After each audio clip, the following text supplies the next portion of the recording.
Dios les bendiga, mis hermanos, que la paz de nuestro Señor Jesús sea siempre con ustedes en el nombre de poderoso Jesucristo, nuestro Salvador. Hoy vamos a hablar de un tema que tiene que ver con la iglesia. ¿Dónde nace la iglesia? ¿Dónde se origina la iglesia? ¿Cómo empieza a formarse la iglesia? ¿Dónde lo es? ¿Dónde nace? ¿Cómo empieza? Y pues vamos a hablar de algo bien importante, a quién Dios puso y colocó en la iglesia. ¿Cuál fue la primera persona en la Biblia en la cual Dios colocó y puso en la iglesia? La primera persona que Dios colocó fue un judío, fue un judío, fue un judío del Antiguo Testamento. Pero más adelante yo les voy a mostrar cómo se llama ese judío, donde Cristo colocó en la iglesia, el primero que colocó como miembro de la iglesia, para formar parte de la iglesia. Les voy a mostrar el nombre de esa persona, ¿ok? Bien, mucha gente, muchas iglesias con buenas intenciones, bien intencionadas, se le han enseñado que todo lo que predicó Jesús, todo lo que habló Jesús, ¿verdad? Pues lo habló y lo predicó a la iglesia, ¿verdad? ¿Es esto cierto? Todo lo que Cristo Jesús habló y predicó, lo habló dirigiéndose a la iglesia. Pues lamentablemente no. Yo sé que muchos de ustedes pues han pensado eso, pero si no se lo habló a la iglesia, entonces ¿a quién se lo estaba hablando? Pues vamos a darle respuesta a esas dos preguntas. Si Cristo no le estaba predicando a la iglesia, pues entonces ¿a quién le estaba predicando el mensaje? ¿A quién y por qué? Vamos entonces al libro de el profeta Jeremías. En el libro del profeta Jeremías, capítulo 31, versículo 31 hasta el 33.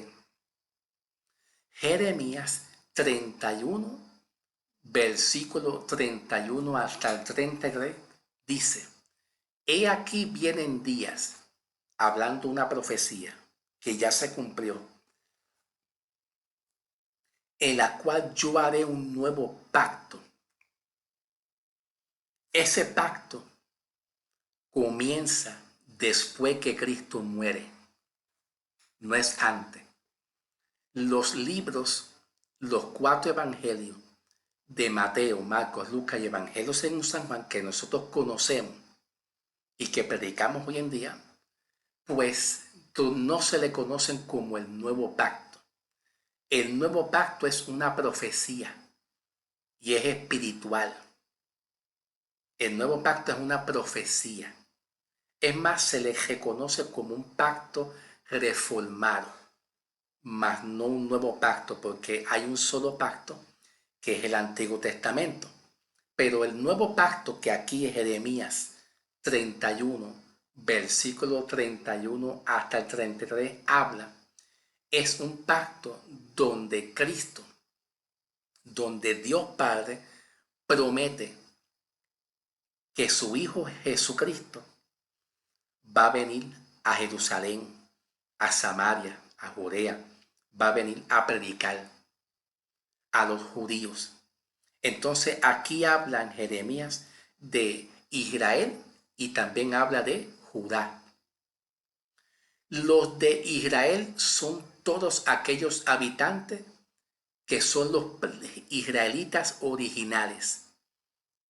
Son el pueblo de Israel que trascienden de Abraham en adelante. De Abraham en adelante nace Israel y también nace las 12 tribus. De las 12 tribus hay una de ellas que nace Judá. De las 12 tribus hay una de ellas que sale Judá. Y de Judá sale Cristo. Y también salen los 12 apóstoles. Quiere decir que el linaje de Cristo, la descendencia de Cristo y los 12 apóstoles que también estaban juntamente con Cristo. Todo eso nace de las 12 tribus y que son pertenecientes del Antiguo Testamento. Todo lo que predicó Jesús en el tiempo de los 4 evangelios son las mismas promesas y las enseñanzas que Dios Padre le enseñó a todo el pueblo de Israel en el Antiguo Testamento, en Israel, la antigua Israel. Está la antigua Israel y está también la tribu de Judá, que sale de la antigua Israel también, de las 12 tribus. Entonces, todo lo que Jesús predicó al pueblo judío, ¿verdad? Es la misma enseñanza que Dios Padre le habló a los patriarcas y también le habló a Moisés. Jesús viene a confirmar las promesas de los patriarcas. Jesús vino para salvar al mismo pueblo del antiguo Israel. Entonces, ¿qué diferencia hay entre el pueblo antiguo Israel y el pueblo de Judá y los 12 apóstoles y los judíos en el tiempo de Jesús? ¿Qué diferencia hay? Pues la diferencia consiste en que los habitantes de las 12 tribus de Judá, Jesús como Mesías, los 12 apóstoles de Cristo y el pueblo que estaba en esa época es el mismo pueblo que transcienden de el Israel antiguo.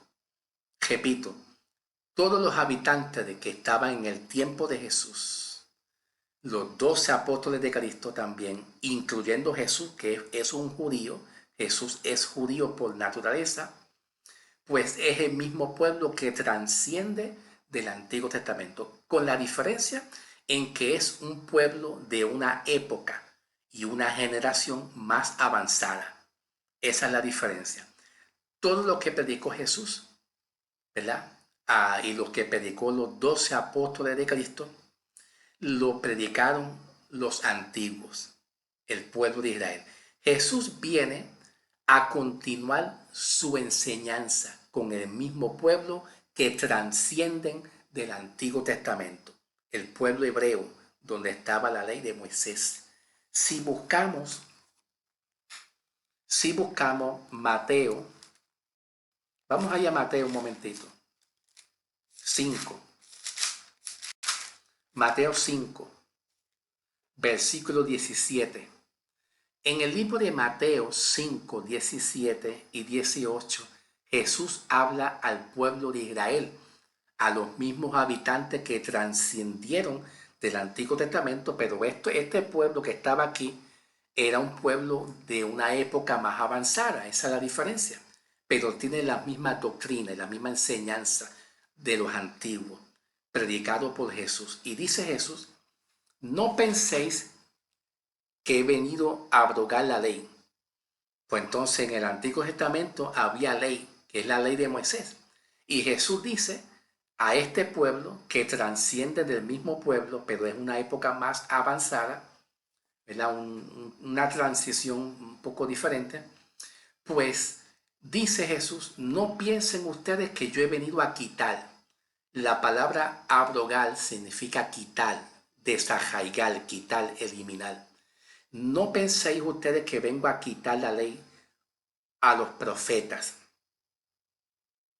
No he venido para abrogar, sino para cumplir. ¿Ve? Para cumplir, para eso vino Cristo. Entonces, la pregunta es, si Jesús no le estaba predicando a la iglesia, porque no había formación de iglesia, ¿a quién le estaba predicando? Pues al mismo pueblo hebreo, el antiguo Israel, el Israel antiguo, donde salen los 12 tribus de Israel y donde salen los 12 apóstoles, y ahí viene Jesús a cumplir su promesa. Es bien importante comprender que en Jeremías 31, donde yo estaba leyendo, dice no como el pacto que hice con sus padres en el día que los tomé de su mano para sacarlos de Egipto, porque ellos invalidaron mi pacto. Entonces, cuando Dios dice, ellos invalidaron mi pacto, se está refiriendo al Israel del Antiguo Testamento, a los habitantes. Pero que en el tiempo de Jesús, ahí Jesús viene, el verbo hecho carne, y viene más cerca, aquí estoy. Jesús dice, aquí estoy, aquí me tienen. Porque el pueblo judío, que en el tiempo de Jesús estaba esperando una profecía de que vendrá un Mesías a salvar al pueblo.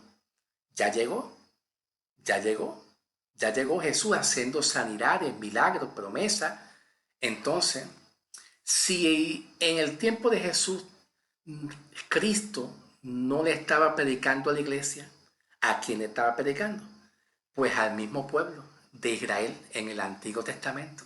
Quiere decir que todo lo que Jesús vino para confirmar la misma promesa que Dios Padre estableció con el antiguo Israel. Es una continuación.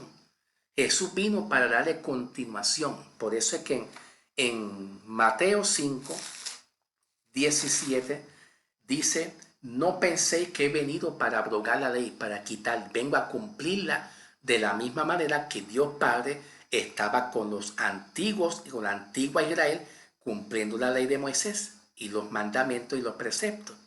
Pero ahí en ese tiempo no había iglesia. Cuando habla de iglesia, la iglesia se desarrolla después de la muerte de Cristo. Por eso es que el profeta Jeremías en el capítulo 31, versículo 31 dice, yo haré un nuevo pacto. El nuevo pacto comienza con mejores promesas. Para todos aquellos que crean en Cristo serán salvos. Pero el nuevo pacto comienza cuando Cristo muere. Quiere decir que Mateo, Marcos, Lucas, Evangelio según San Juan y parte de los libros de los Hechos todavía era parte del Antiguo Testamento hasta que Cristo muera. Y no había formación de iglesia todavía. Quiere decir que todo lo que predicó Jesús y habló no se lo estaba dirigiendo a la iglesia, se lo estaba dirigiendo al antiguo Israel. Y los habitantes que estaban en el tiempo de Jesús, el pueblo que estaba en el tiempo de Jesús, esa nación de gente es la misma nación que transcienden del Antiguo Testamento, pero en una época más avanzada que el antiguo Israel. Ahora vamos a ir un momentito entonces al libro de Hebreo, pero antes, ok, vamos allá al Hebreo, ok. En el libro de Hebreos, capítulo 9, Hebreos capítulo 9, ok, versículo 15 hasta el 17. Todo lo que el autor de Hebreo habla es una recopilación de los antiguos. Aquí Hebreo no le habla a la iglesia. O sea, iglesia nosotros, como nosotros la iglesia hoy en día, que somos salvos por fe y justificados por la fe, no habla a la iglesia. Todos los escritos que habla Hebreo es una recopilación que estos hebreos recopilan desde el tiempo antiguo y parte del tiempo de Jesús también, que era la antigua Israel, la enseñanza. Hebreo dice, capítulo 9, versículo 15 hasta el 17. Así que, por eso, Cristo es el mediador de un nuevo pacto, para que interviniendo la muerte para la remisión de las transgresiones que había bajo el primer pacto, los llamados reciban la promesa de la herencia eterna. Aquí está hablando de un llamado de una herencia. Eran aquellos judíos que han sido llamados por Dios para ser salvos y que habían creído, porque Dios mire a través de Cristo la salvación a través de su omnisciencia. Dios mide su salvación a través de la omnisciencia de Dios. Dios conoce quién va a ser salvo y quién no va a ser salvo. Pero dice, porque donde hay testamento, es necesario que intervenga la muerte del testador. Porque el testamento con la muerte se confirma, pues no es válido entre tanto que el testador vive. Ok.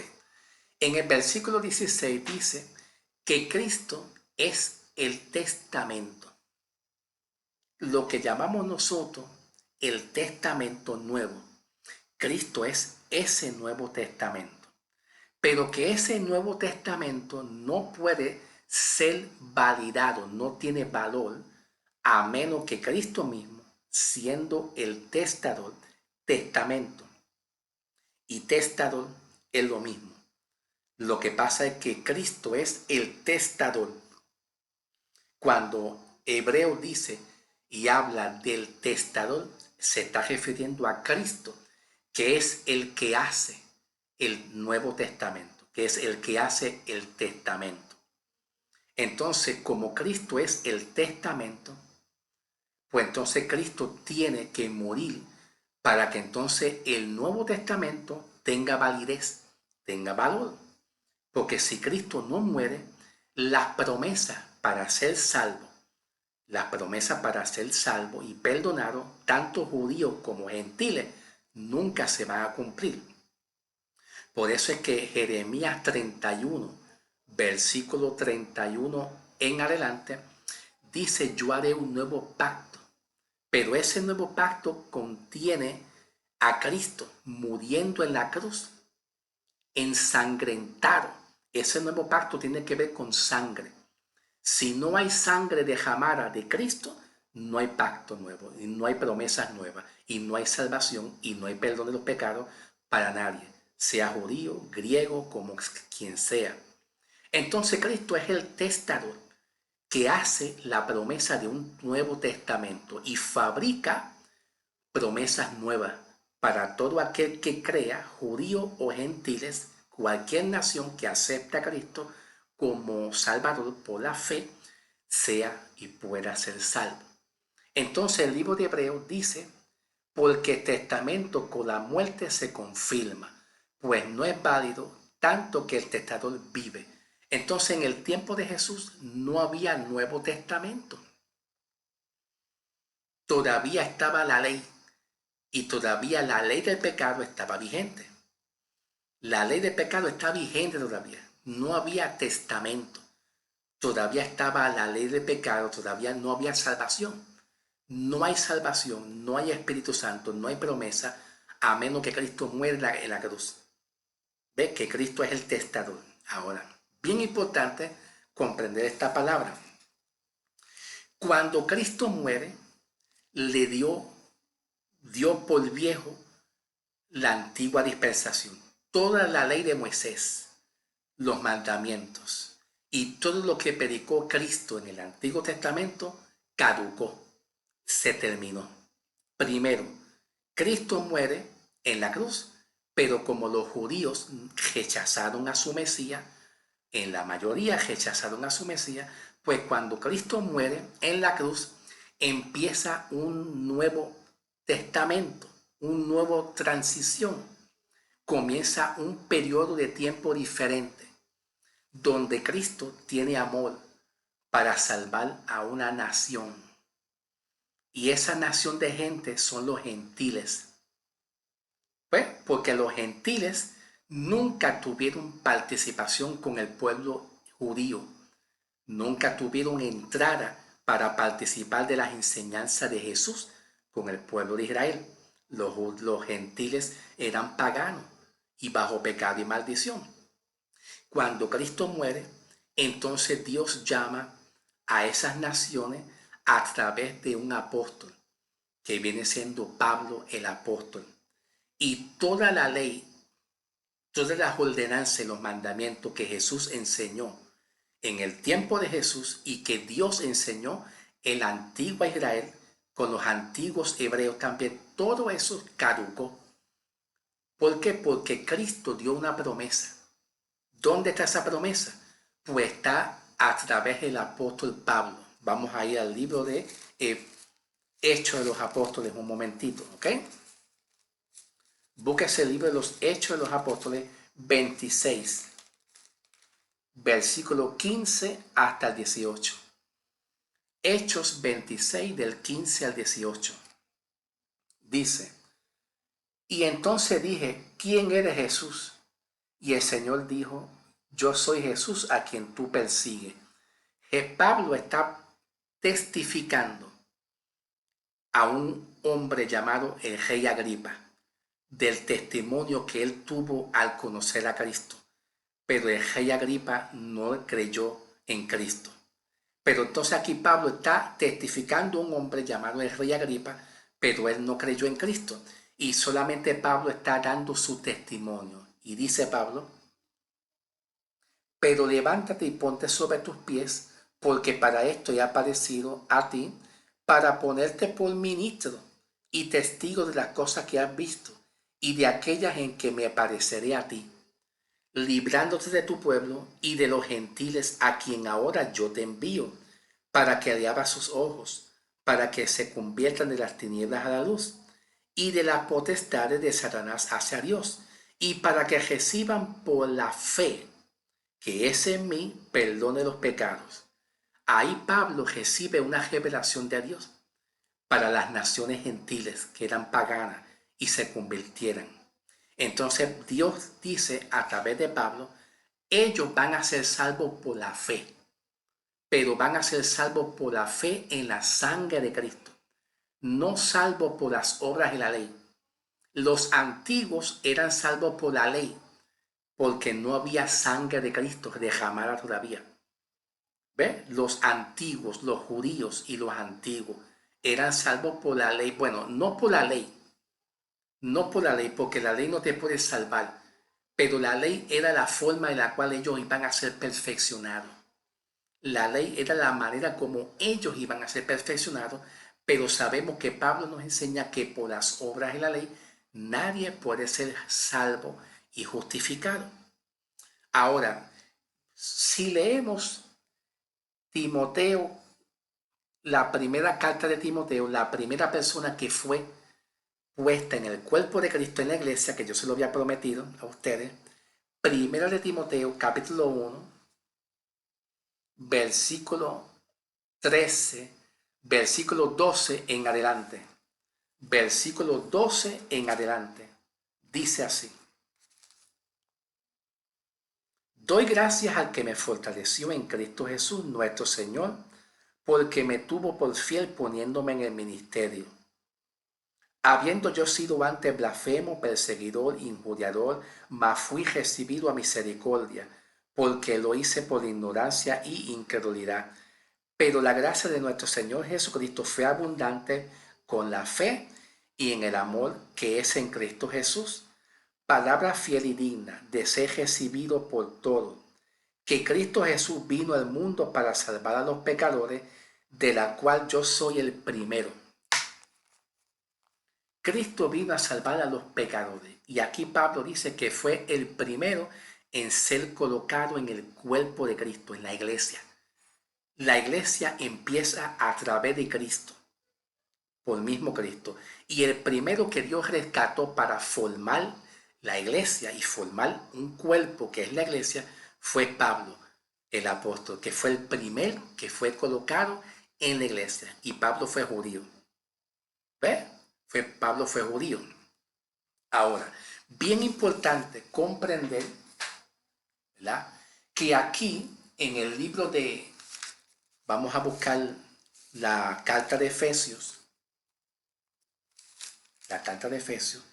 capítulo 2, un momentito, capítulo 2, versículo 11 hasta el versículo 18. En la carta de Efesios 2, del 11 hasta el 18, aparece la pared intermedia de separación que había entre judíos y gentiles. ¿Qué quiere decir eso? Pues eso quiere decir que los gentiles no podían entrar al territorio de los judíos para participar de las enseñanzas de Jesús. ¿Por qué? Porque Jesús, todo lo que habló y lo que enseñó fue para los judíos y no había formación de iglesia. La iglesia empieza y se desarrolla después de la muerte de Cristo. Y Pablo fue el primero en ser colocado como miembro en la iglesia de Cristo. Fue Pablo. Entonces a Pablo se le encomendó ser el apóstol para decirle a los gentiles y invitarlo a que conozcan la salvación y la salvación por fe y que sean justificados. Pablo se le encomendó el evangelio. El evangelio comienza a través de la muerte de Cristo en adelante. Antes de la muerte de Cristo no había formación de evangelio. No había evangelio. Había Dios a través de los hebreos y la enseñanza de Dios a través de los hebreos. Y Cristo predicó todo lo que los hebreos y la ley de Moisés se había anunciado en ese tiempo. Y no había formación de iglesia todavía. La iglesia nace y se desarrolla y comienza con Cristo a través del llamamiento de Pablo. Y nace ahí también el Evangelio. Y el Evangelio es el mensaje que Cristo depositó a través de Pablo, que era el ministro, como dice Romanos 11:13. Romanos 11:13 dice Pablo, diciendo, a ustedes les hablo gentiles, por cuanto yo soy el apóstol a los gentiles. Pablo entonces dice en Romanos 11:13 que él es nuestro apóstol, el único apóstol que trae el evangelio para salvación por revelación de Dios. Si hubiera otro apóstol por ahí que dice que trae el evangelio, no es falso, no es cierto, porque el único que apóstol que Cristo trajo para anunciar las buenas nuevas de salvación es el apóstol Pablo por revelación de Cristo. Punto y se acabó. ¿Ve? Todos los apóstoles que por ahí hay no son apóstoles. No son apóstoles. Ahora, Pablo fue el primero en ser colocado en la iglesia. La iglesia se desarrolla con Cristo. En Efesios 2, versículo 11 hasta el 18, habla de la pared intermedia entre judíos y gentiles, que cuando Cristo muere en la cruz del Calvario, esa pared intermedia de separación que los gentiles no podían entrar a los judíos para participar de la enseñanza de Jesús, porque los gentiles eran paganos, ahora esa pared intermedia se derrumba. La pared se derrumba. Y ahora tanto judíos como gentiles ahora tienen entrada. ¿A qué? A poder ser salvos, pero es por medio del evangelio. Los judíos en el tiempo de Jesús que nunca aceptaron a Cristo, ellos no pueden ser salvos primero porque rechazaron a su Mesías. No pueden ser salvos. Pero entonces la única forma que en la actualidad, tiempo actual, que los judíos que trascienden del tiempo del Mesías, esos judíos mesiánicos, que nunca creyeron en su Mesías porque lo rechazaron, pues la única forma que pueden ser salvos es a través del Evangelio, que Cristo le revela a Pablo por fe. Pero dudo que muchos judíos puedan ser salvos por el Evangelio, que Cristo le revela a Pablo, porque los judíos se quedaron con una mentalidad judía, hebrea, bajo la ley. Yo lo dudo mucho, aunque pueden haber judíos, sí, que crean en el Evangelio, pero de todas maneras, la pared intermedia que había entre gentiles y judíos, Cristo la sacó y hizo un hombre espiritual. Un hombre espiritual, vamos a leerlo. Efesios 2, 13 en adelante. Pero ahora en Cristo Jesús, porque vosotros en otros tiempos estaban lejos, habéis sido hechos cercanos por la sangre de Cristo, porque Él es nuestra paz, que de ambos pueblos hizo uno, derribando la pared intermedia de separación, aboliendo en su carne las enemistades de la ley y de los mandamientos expresados en ordenanza, para crear en sí mismo de los dos un solo y un nuevo hombre, haciendo la paz, Cuando Cristo dice un solo hombre, está hablando un hombre espiritual. Ahora ya no hay judío ni gentil. ¿Pues? ¿Por qué no hay judío ni gentil? Porque todos hacemos una iglesia, pero simplemente y cuando creemos en Cristo. Si hubiera un judío que creyó en Cristo, es iglesia, es cuerpo de Cristo. La diferencia entre judíos que han creído en Cristo, en su Mesías como Salvador, y los gentiles que también son salvos por creer en la sangre de Cristo, la diferencia es que los judíos son salvos y son iglesias como quiera, pero los judíos siguen en su doctrina judía, en el Torá, creen en el Sabbat, en el Torá. Nosotros los gentiles somos salvos, pero no somos salvos por el Torá y los mandamientos. Somos salvos por creer únicamente en la sangre de Cristo. Y al creer somos justificados y somos sellados en Cristo. Y somos salvos permanentemente. ¿Ve? Entonces podemos decir que la iglesia nace y se desarrolla después de la muerte de Cristo. Y tenemos hoy en día nosotros la iglesia, los gentiles, nuevas enseñanzas de cómo ser salvo. Entonces somos salvos al creer en el sacrificio de la sangre de Cristo, sin añadir ninguna obra. Entonces Pablo nos enseña que todos aquellos que creen por la fe en el único sacrificio de la sangre de Cristo y no añadimos nada, pues entonces vamos a ser salvos. Es bien importante. ¿De dónde nace la iglesia? La iglesia nace de solamente Jesucristo.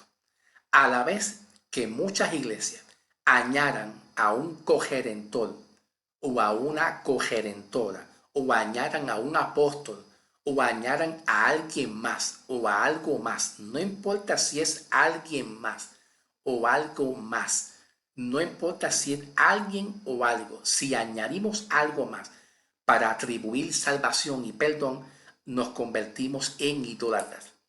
Entonces eso no es iglesia. La iglesia es una y es salva y es redimida por Jesucristo a través de su sangre en la muerte de Cristo en la cruz. A la vez que haya iglesias que añadan idolatría, añadan algo más o a algo más para atribuir salvación, pues entonces ya eso no es llamado iglesia, no es cuerpo de Cristo. El cuerpo de Cristo es uno. La iglesia, nosotros creyendo solamente en Cristo, sin añadir ninguna obra, nada, solamente Cristo, el único mediador entre Dios y los hombres para salvación. Dios te bendiga y ahí nace la iglesia de Cristo. Un solo Redentor, Jesucristo, sin añadir nada, nada, ¿ok? Dios te bendiga y los veremos pronto. Que la paz de Cristo sea con ustedes.